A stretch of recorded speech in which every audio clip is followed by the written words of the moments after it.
قاضی سرے کے پاس کہتے ہیں کہ آپ میرے گھوڑے کو خرید لیجئے۔ قاضی سرے کہتے ہیں کتنی قیمت؟ کہتے ہیں 400 درہم۔ لوگوں غور سے سننا، کیا کہا؟ 400 درہم۔ قاضی سرے کہتے ہیں ٹھیک ہے، میں گھوڑے پر سوار ہوں گا، دیکھوں گا، اگر صحیح ہے تو پھر میں اسے لے لوں گا۔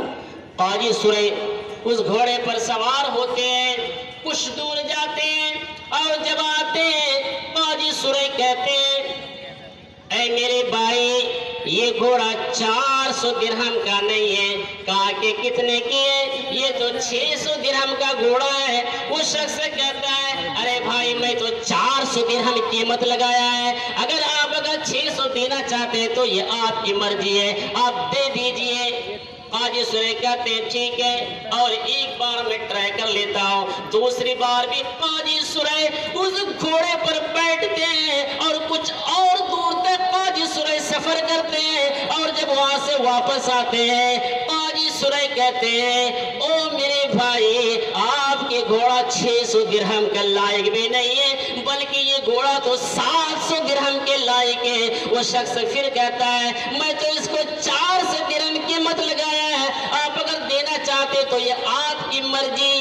قاضی سرے کہتے ہیں آخری بار پھر میں ٹرائی کر لیتا ہوں۔ پھر قاضی سرے اس سے بھی دور جاتے ہیں، وہ گھوڑا اور تیز و ترار چلتا ہے اور تھکنے کا نام تک نہیں لیتا ہے۔ قاضی سرے پھر آتے ہیں اور آ کر کے کہتے ہیں اے میرے بھائی یہ آپ کے گھوڑا 700 درہم کے لائق بھی نہیں ہے، بلکہ یہ گھوڑا تو 800 درہم کے لائق ہے۔ اس شخص کے آنکھوں میں آنسو نکلتے ہیں۔ اب یہاں غم کے آنسو نہیں ہے، یہ خوشی کے آنسو ہیں۔ وہ اپنے دل میں سوچتا ہے کہ یا اللہ میں نے تو سوچا تھا فرشتے آسمان میں ہوا کرتے ہیں، لیکن تو زمین کے اندر انسان کی شکل میں یہ بھیج دیا ہے۔ ارے یہ انسان تو نہیں ہو سکتا ہے، یہ کوئی فرشتہ ہی ہو سکتا ہے۔ یہ قاضی سرے زبان سے نہیں کہہ رہے ہیں بلکہ اپنے دل میں یہ احساس کر رہے ہیں یہ من کان فی حاجت اخی کان اللہ فی حاجتی۔ جو شخص اپنے بھائی کے حاجت کو پورا کرتا ہے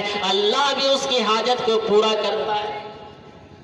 قاضی سرے کے جو آجو بازو میں چمچے ہوتے ہیں، چمچے تو آپ جانتے ہوں گے، جیسے کہ آج کل ہمارے ادھر جو نیتا وغیرہ ہوتا ہے اس کو یہ بات بڑا برا لگے گا، معاف کیجیے گا، تو اس کے بھی آجو بازو میں ہوتے ہیں 3-4 کام کرنے والے، تو لوگ کیا کرتے ہیں ان کی چمچے۔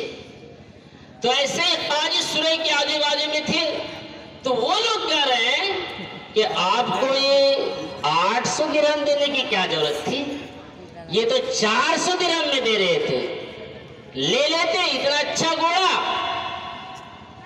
کیا ضرورت تھی 400 دینے کی۔ اب جو میں نقطہ بتا رہا ہوں غور سے سننا۔ قاضی سرے کہتے ہیں ارے بے وقوف، تجھے نہیں معلوم یہ شخص کس لیے بیچ رہا ہے، یہ کتنا خوددار انسان ہے، یہ کسی کے پاس ہاتھ پھیلانا گوارا نہیں کیا، بلکہ اپنے گھر کے سامان کو بیچ کر کے اپنے گھر کی ضرورت کو یہ پورا کرنا چاہتا ہے، اور میں نے جو اسے 400 درہم بڑھ کر کے دیا ہے، کس لیے دیا ہے تجھے پتا ہے؟ یہ تو ظاہر نہیں کرنا چاہیے۔ جس وقت اس نے یہ بات ظاہر کی تو میرے دل کے اندر یہ کیفیت طاری ہوئی، یہ میرا بھائی پریشان ہے، میرا بھائی بڑے یہ بے سہارا ہے، اور اللہ کے نبی کی یہ حدیث ہے کہ وَلَا يُسْلِمُهُ، اپنے بھائی کو بے سہارا نہ چھوڑو۔ یہ اتنا خود گرد انسان ہے کہ اگر میں اسے کہہ دیتا کہ تو لے جا تو میرے پیسوں کو یہ ٹھوکا مار دیتا، تو میں نے اس کے سامان کو میں نے اس طرح کا بہانہ بنایا، اور میں نے یہ اگر دے بھی دیا تو اس کے لیے نہیں بلکہ کل میدان محشر میں اپنے آخرت کی زندگی کو سنوارنے کے لیے میں دیا ہوں، کل میدان محشر کی زندگی میری خوشگوار بنے۔ یہ ہے قاضی سرے کا رویہ، یہ ہے ہمارے شریعت کی تعلیم، یہ اللہ کے نبی کے یہ طریقے کہ من کان فی حاجت اخیہ۔ آج جو لوگ دین کی خدمت کرتے ہیں، آج جو لوگ دین کی بڑے پارسا کہلاتے ہیں، یہ چاہے وہ نیتا کے شکل میں ہو، چاہے وہ مولوی کے شکل میں ہو، جو کہیں باہر سے کام لاتا ہو، وہ بھی کان کے تارا کھول کر کے سن لے۔ اگر وہ کسی غریب کو، کسی مسکین کو اگر وہ کوئی کنواں دے دیتا ہے، اگر وہ کوئی چاپا کل اگر اس کے گھروں میں اگر استعمال کرنے